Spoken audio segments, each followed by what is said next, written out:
மந்திரங்களின் மூலியமா பல காரியங்களை செய்கிறவங்க தான் அகோரி. இதையே சித்தர் மகான்கள் வேற முறையாக சொல்கிறாங்க. அகோரி அப்படின்றது அவங்க உடலோட அசைவு தான் இருக்குமே தவிர வாசியின் அசைவை அவங்க கண்ட்ரோல் பண்ண மாட்டாங்க. அவங்க எல்லாரும் வாசியை பிடிக்கவே மாட்டாங்க.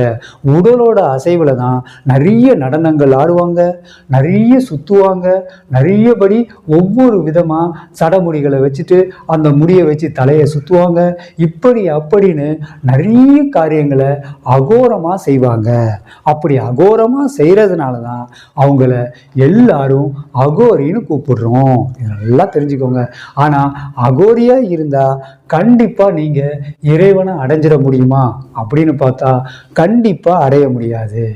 ஏன்னா அகோரியா இருந்தாதான் இறைவனை அடைய முடியும்னா 18 சித்தர்களும் அகோரியா இருந்திருப்பாங்க.